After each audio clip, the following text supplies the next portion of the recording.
नमस्कार दोस्तों, मेरे चैनल कथा कोश पर आप सभी का स्वागत है। आज मैं आपके लिए लेकर आई हूँ मुंशी प्रेमचंद की कहानी मंत्र।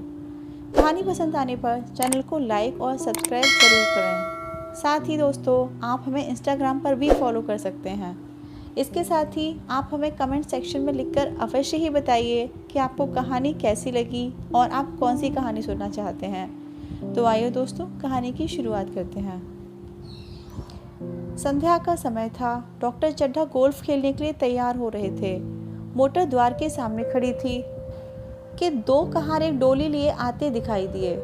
डोली के पीछे एक बूढ़ा लाठी टेकता चला आता था। डोली औषधालय के सामने आकर रुक गई। बूढ़े ने धीरे धीरे आकर द्वार पर पड़ी हुई चिक से झांका। ऐसी साफ सुथरी जमीन पर पैर रखते हुए भय हो रहा था कि कोई घुड़क न बैठे। डॉक्टर साहब को खड़े देखकर भी उसे कुछ कहने का साहस न हुआ। बूढ़े ने हाथ जोड़कर कहा, हुजूर, बड़ा गरीब आदमी हूँ, मेरा लड़का कई दिन से। डॉक्टर साहब ने सिगार जलाकर कहा, कल सवेरे आओ, कल सवेरे, हम इस वक्त मरीजों को नहीं देखते। बूढ़े ने घुटने टेककर जमीन पर सिर रख दिया और बोला, दुहाई है सरकार की, लड़का मर जाएगा हुजूर, 4 दिन से आंखें नहीं। डॉक्टर चड्ढा ने कड़ाई पर नजर डाली। केवल 10 मिनट समय और बाकी था। गोल्फ स्टिक खूंटी से उतारते हुए बोले, कल सवेरे आओ, कल सवेरे, यह हमारे खेलने का समय है। बूढ़े ने पगड़ी उतारकर चौखट पर रख दी और रोकर बोला, हुजूर, एक निगाह देख लें, बस एक निगाह, लड़का हाथ से चला जाएगा हुजूर। 7 लड़कों में से यही एक बच रहा है हुजूर। हम दोनों आदमी रो रो कर मर जाएंगे सरकार, आपकी बढ़ती हुए दीन बंधु। ऐसे उजट देहाती यहाँ प्राय रोज आया करते थे। डॉक्टर साहब उनके स्वभाव से खूब परिचित थे। कोई कितना ही कुछ कहे पर वे अपनी ही रट लगाते जाएंगे, किसी की सुनेंगे नहीं। धीरे से चिक उठाई और बाहर निकलकर मोटर की तरफ चले। बूढ़ा यह कहता हुआ उनके पीछे दौड़ा, सरकार, बड़ा धर्म होगा, हुजूर दया कीजिए, बड़ा दीन दिखी हूँ, संसार में और कोई नहीं है बाबूजी। मगर डॉक्टर साहब ने उसकी ओर मुंह फेर कर देखा तक नहीं। मोटर पर बैठकर बोले, कल सवेरे आना। मोटर चली गई। बूढ़ा कई मिनट तक मूर्ति की भांति निश्चल खड़ा रहा। संसार में ऐसे मनुष्य भी होते हैं जो अपने आमोद प्रमोद के आगे किसी की जान की भी परवाह नहीं करते। शायद इसका उसे अब भी विश्वास न आता था। सभ्य संसार इतना निर्मम, इतना कठोर है, इसका ऐसा मर्म भेदी अनुभव अब तक न हुआ था। वह उन पुराने जमानों के जीवों में था जो लगी हुई आग को बुझाने, मुर्दे को कंधा देने, किसी के छप्पर को उठाने और किसी कलह को शांत करने के लिए सदैव तैयार रहते थे। जब तक बूढ़े को मोटर दिखाई दी, वह खड़ा टकटकी लगाए उस ओर ताकता रहा। शायद उसे अब भी डॉक्टर साहब के लौट आने की आशा थी। फिर उसने कहारों से डोली उठाने को कहा। डोली जिधर से आई थी उधर ही चली गई। चारों ओर से निराश होकर वह डॉक्टर चड्ढा के पास आया था। इनकी बड़ी तारीफ सुनी थी। यहाँ से निराश होकर फिर वह किसी दूसरे डॉक्टर के पास न गया। किस्मत ठोंक ली। उसी रात उसका हंसता खेलता 7 साल का बालक अपनी बाल लीला समाप्त करके इस संसार से सिधार गया। बूढ़े माँ बाप के जीवन का यही एक आधार था। इसी का मुंह देखकर जीते थे। इस दीपक के बुझते ही जीवन की अंधेरी रात भाएं भाएं करने लगी। बुढ़ापे की विशाल ममता टूटे हृदय से निकलकर अंधकार आर्त स्वर से रोने लगी। कई साल गुजर गए। डॉक्टर चड्ढा ने खूब यश और धन कमाया, लेकिन इसके साथ ही अपने स्वास्थ्य की रक्षा भी की, जो एक साधारण बात थी। यह उनके नियमित जीवन का आशीर्वाद था कि 50 वर्ष की अवस्था में भी उनकी चुस्ती और फुर्ती युवकों को भी लज्जित करती थी।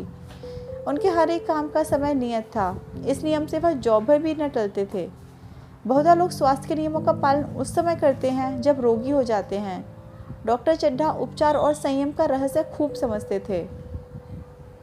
उनकी संतान संध्या भी इसी नियम के अधीन थी। उनके केवल 2 बच्चे हुए, एक लड़का और एक लड़की। तीसरी संतान न हुई, इसलिए श्रीमती चड्ढा अभी भी जवान मालूम होती थीं। लड़की का तो विवाह हो चुका था, लड़का कॉलेज में पढ़ता था। वही माता पिता के जीवन का आधार था। शील और विनय का पुतला, बड़ा ही रसिक, बड़ा ही उदार, विद्यालय का गौरव, युवक समाज की शोभा। मुखमंडल से तेज की छटासी निकलती थी। आज उसकी 20वीं सालगिरह थी।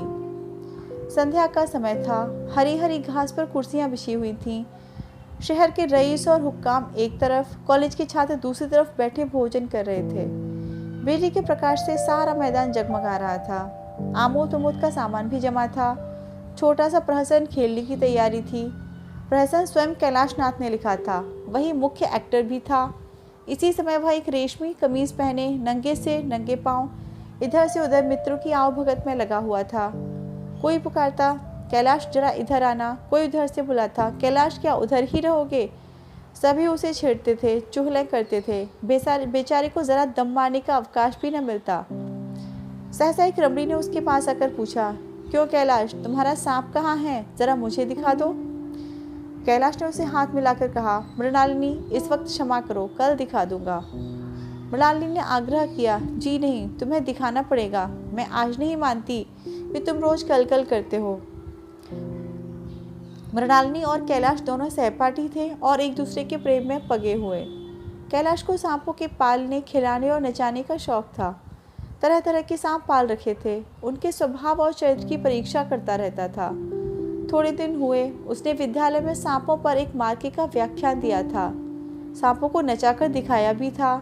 प्राणी शास्त्र के बड़े बड़े पंडित भी यह व्याख्यान सुनकर दंग रह गए थे। यह विद्या उसने एक बड़े सपेरे से सीखी थी। सांपों की जड़ी बूटियां जमा करने का उसे मरज था। इतना पता भर मिल जाए कि किसी व्यक्ति के पास कोई अच्छी जड़ी है, फिर उसे चैन न आता था, उसे लेकर ही छोड़ता था। यही व्यसन था। इस पर हजारों रुपए फूंक चुका था। मृणालिनी कई बार आ चुकी थी, पर कभी सांपों को देखने के लिए इतनी उत्सुक न हुई थी, कह नहीं सकते।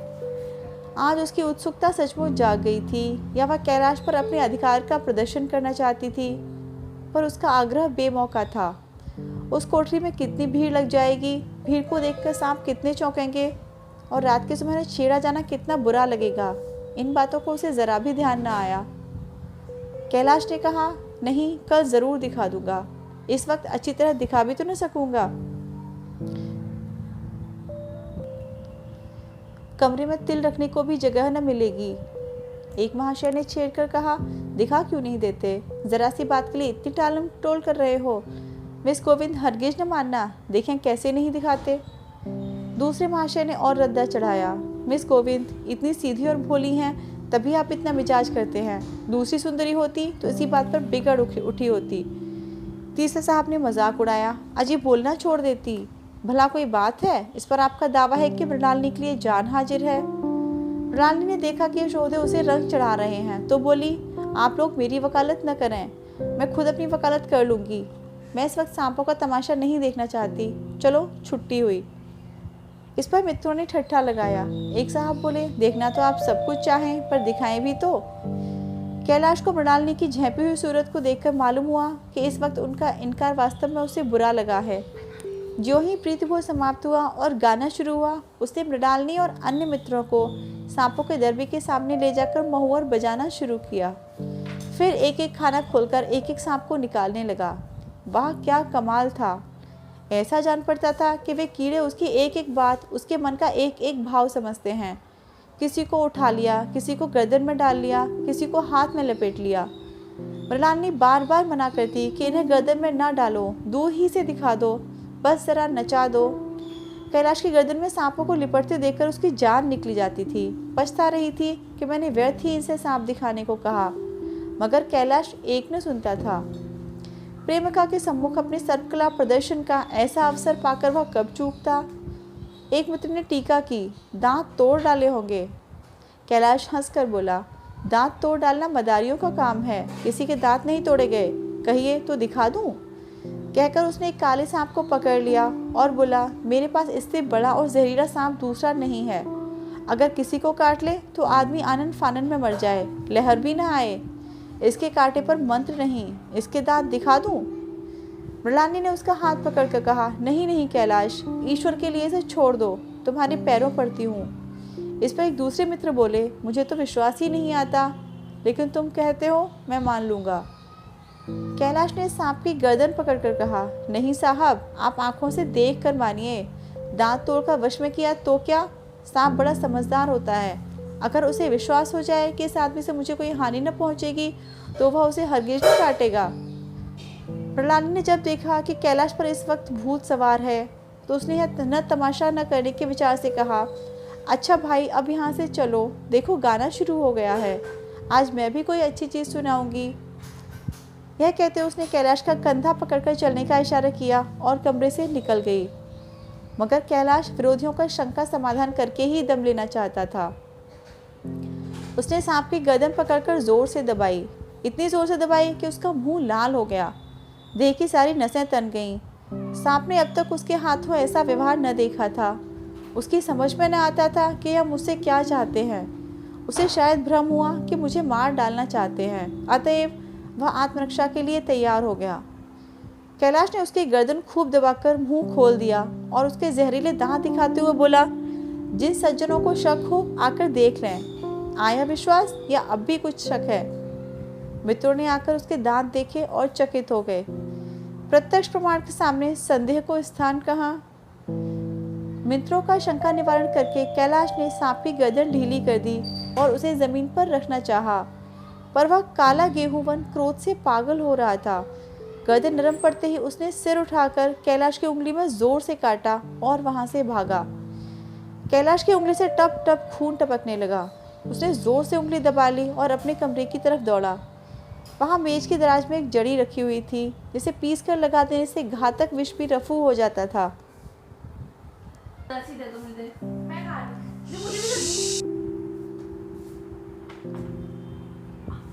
मित्रों में हलचल पड़ गई।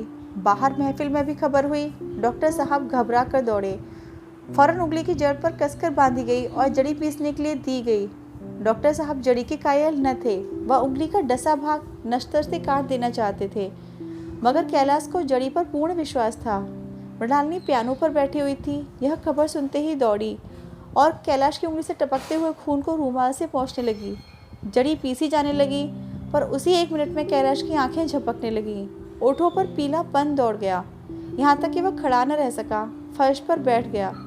सारे मेहमान कमरे में जमा हो गए। कोई कुछ कहता, कोई कुछ। इतने में जड़ी पीस कर आ गई। मृणालिनी ने उंगली पर लेप किया। 1 मिनट और बीता। कैलाश की आंखें बंद हो गईं। वह लेट गया और हाथ से पंखा चलने का इशारा किया। माँ ने दौड़कर उसका सर गोद में रख लिया और बिजली का टेबल फैन लगा दिया। बेटा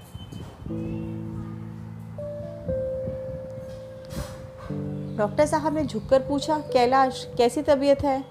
कैलाश ने धीरे से हाथ उठा लिए, पर कुछ बोल न सका। मृणालिनी ने करुण स्वर में कहा, क्या जड़ी कुछ असर न करेगी? डॉक्टर साहब ने सिर पकड़कर कहा, क्या बतलाऊं, मैं इसकी बातों में आ गया। अब तो नश्तर से भी कुछ फायदा न होगा। आधे घंटे तक यही हाल रहा। कैलाश की दशा प्रति क्षण बिगड़ती जाती थी, यहाँ तक कि उसकी आंखें पथरा गईं। हाथ पांव ठंडे पड़ गए। मुख की कांति मलिन पड़ गई। नाड़ी का कहीं पता नहीं। मौत के सारे लक्षण दिखाई देने लगे। घर में कोहराम मच गया। मृणालिनी एक ओर सर पीटने लगी। माँ अलग पछाड़े खाने लगी। डॉक्टर चड्ढा को मित्रों ने पकड़ लिया, नहीं तो वह नश्तर अपनी गर्दन पर मार लेते। एक महाशय बोले, यह कोई मंत्र झाड़ने वाला मिले तो संभव है अब भी जान बच जाए। एक मुसलमान सज्जन ने इसका समर्थन किया। अरे साहब, कब्र में पड़ी हुई लाशें जिंदा हो गई हैं, ऐसे ऐसे बाकमाल पड़े हुए हैं। डॉक्टर चड्ढा बोले, मेरी अक्ल पर पत्थर पड़ गया था कि इसकी बातों में आ गया।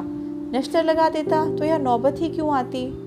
बार बार समझाता रहा कि बेटा सांप न पालो, मगर कौन सुनता था।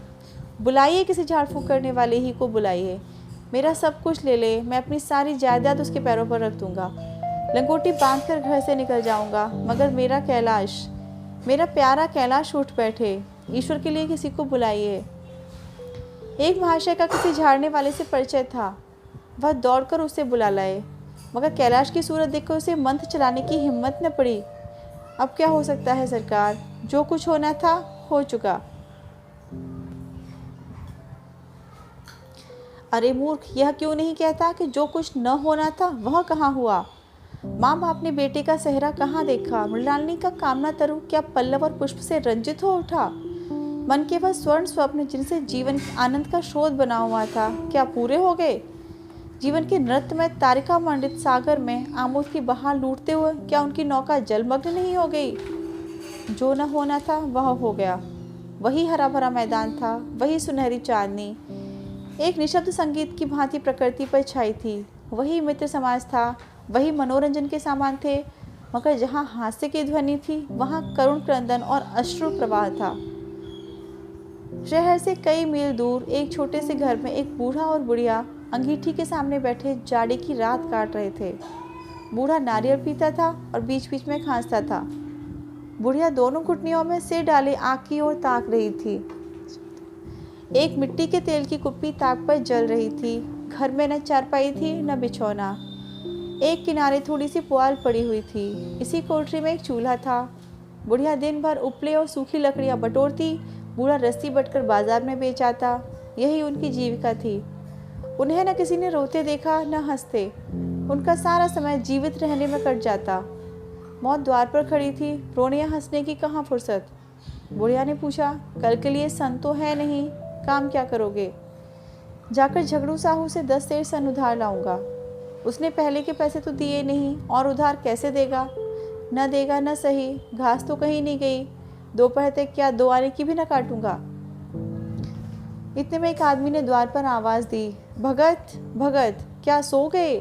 जरा किवाड़ खोलो। भगत ने उठकर किवाड़ खोल दिए। एक आदमी ने अंदर आकर कहा, कुछ सुना? डॉक्टर चड्ढा बाबू के लड़के को सांप ने काट लिया। भगत ने चौंक कर कहा, चड्ढा बाबू के लड़के को?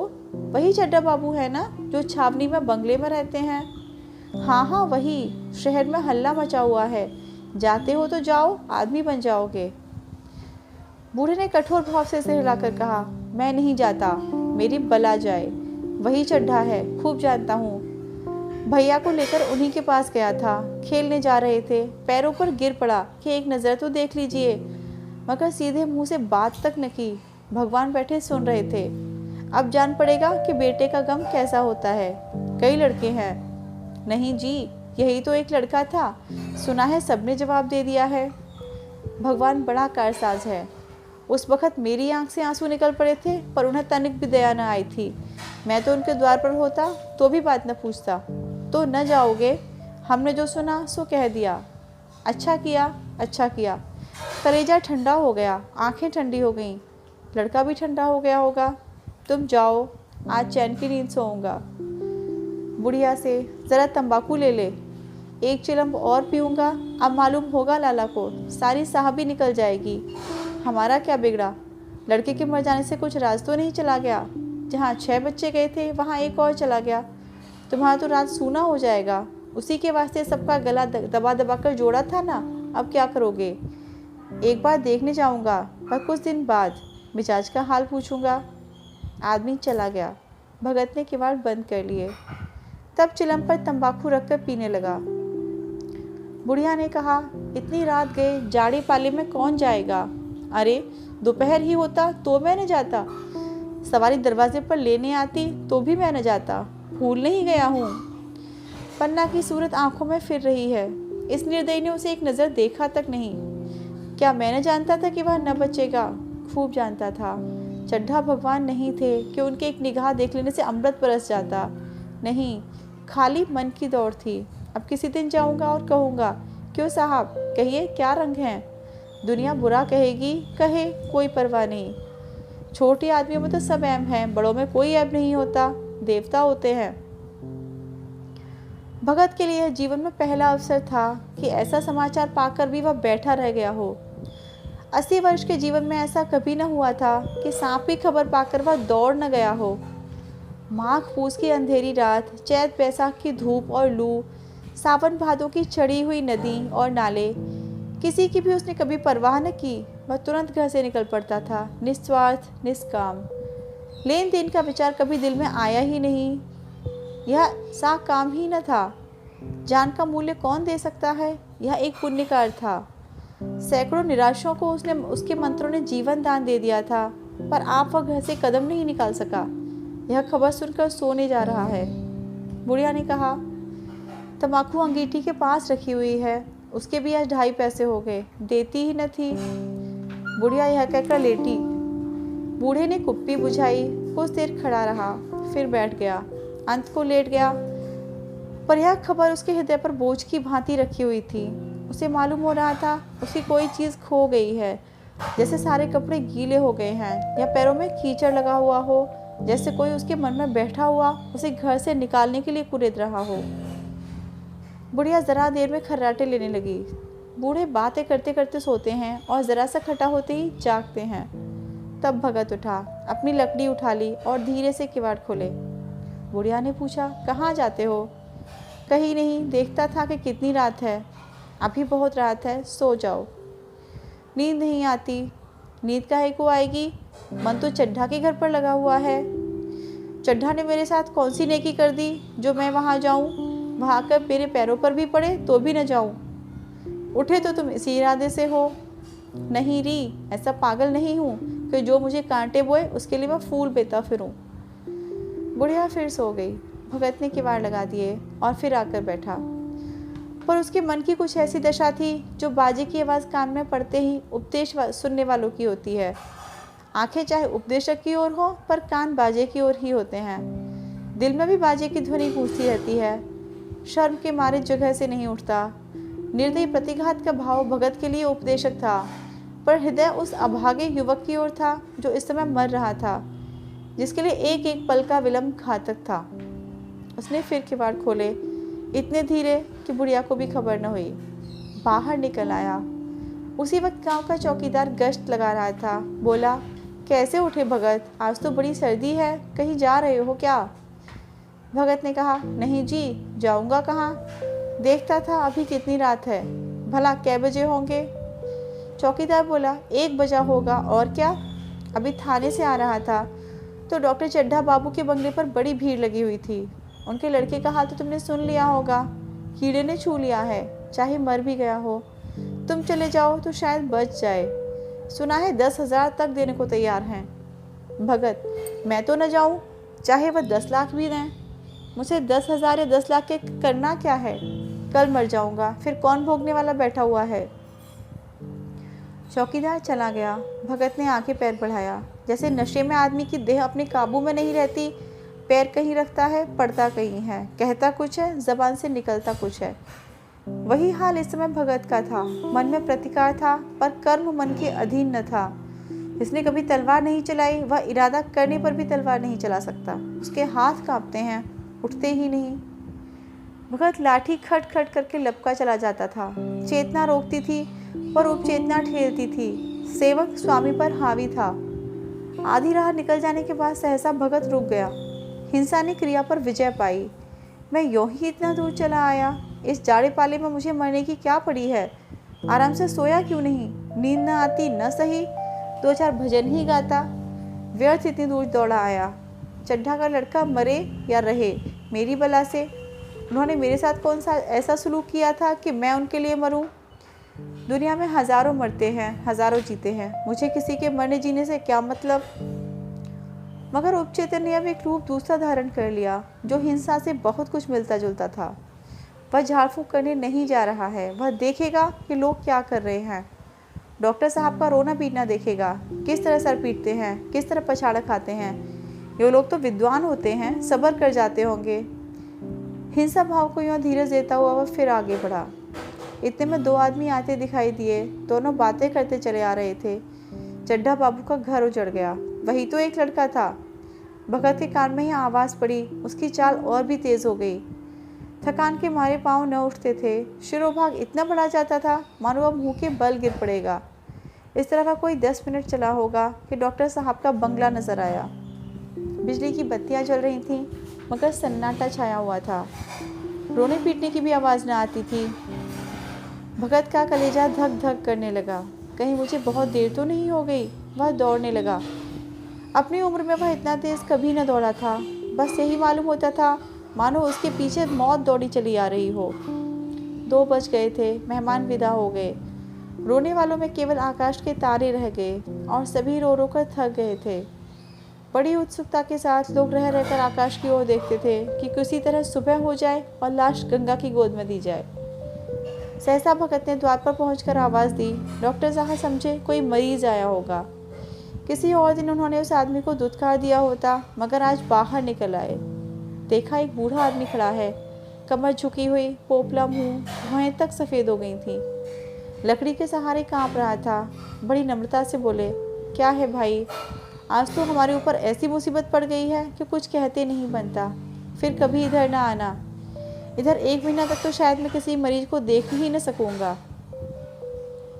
भगत ने कहा, सुन चुका हूँ बाबूजी, इसलिए आया हूँ। भैया कहाँ हैं? ज़रा मुझे दिखा दीजिए। भगवान बड़ा कारसाज है, मुर्दे को भी जिला सकता है। कौन जाने अब भी उसे दया आ जाए। चड्ढा ने व्यथित स्वर से कहा, चलो देख लो, मगर 3-4 घंटे हो गए, जो कुछ होना था हो चुका। बहुत तेज झाड़ने फूंकने वाले देख देख कर चले गए। डॉक्टर साहब को आशा तो क्या होती, हाँ बूढ़े पर दया आ गई, अंदर ले गए। वक्त ने लाश को 1 मिनट तक देखा, तब मुस्कुराकर बोला, अभी कुछ नहीं बिगड़ा है बाबूजी, या नारायण चाहेंगे तो आधे घंटे में भैया उठ बैठेंगे। आप नाहक दिल छोटा कर रहे हैं, जरा कहारों से कहिए पानी तो भरें। कहारों ने पानी भर भर कर कैलाश को नहलाना शुरू किया। पाइप बंद हो गया। कहारों की संख्या अधिक न थी, इसलिए मेहमानों ने अहाते के बाहर से कुएं से पानी भर भर कर कहारों को दिया। मृणालिनी कलसा लिए पानी ला रही थी। बूढ़ा भगत खड़ा खड़ा मुस्कुराकर मंत्र पढ़ रहा था, मानो विजय उसके सामने खड़ी है। जब एक बार मंत्र समाप्त हो जाता तब वह एक जड़ी कैलाश के सिर पर डालते, और न जाने कितनी बार भगत ने मंत्र फूंका। आखिर जब उषा ने अपनी लाल लाल आंखें खोली तो कैलाश की भी लाल लाल आंखें खुल गईं। एक क्षण में उसने अंगड़ाई ली और पानी पीने को मांगा। डॉक्टर चड्ढा ने दौड़कर नारायणी को गले लगा लिया। नारायणी दौड़कर भगत के पैरों पर गिर पड़ी और मृणालिनी कैलाश के सामने आंखों में आंसू भरे पूछने लगी, अब कैसी तबीयत है। एक क्षण में चारों तरफ खबर फैल गई। मित्रगण मुबारकबाद देने आने लगे। डॉक्टर साहब बड़ी श्रद्धा भाव से हर एक के सामने भगत का यश गाते फिरते थे। सभी लोग भगत के दर्शनों के लिए उत्सुक हो उठे, मगर अंदर जाकर देखा तो भगत का कहीं पता न था। नौकरों ने कहा, अभी तो यहीं बैठे चलम पी रहे थे, हम लोग तंबाकू देने लगे तो नहीं ली, अपने पास से तंबाकू निकाल कर भरी। यहाँ तो भगत की चारों तरफ तलाश होने लगी और भगत लपका हुआ घर चला जा रहा था कि बुढ़िया के उठने से पहले पहुँच जाऊँ। जब मेहमान लोग चले गए तो डॉक्टर साहब ने नारायणी से कहा, बुढ़ा न जाने कहाँ चला गया, एक चिलम तंबाकू का भी रवादार न हुआ। नारायणी, मैंने तो सोचा था इसे कोई बड़ी रकम दूंगी। चड्ढा, रात को तो मैंने पहचाना नहीं, पर ज़रा साफ हो जाने पर पहचान गया। एक बार यह एक मरीज को लेकर आया था। मुझे अब याद आता है कि मैं खेलने जा रहा था और मरीज को देखने से इनकार कर दिया था। आप उस दिन की बात याद करके मुझे जितनी ग्लानि हो रही है उसे प्रकट नहीं कर सकता। मैं अब उसे खोज निकालूंगा और उसके पैरों पर गिरकर अपना अपराध क्षमा करूंगा।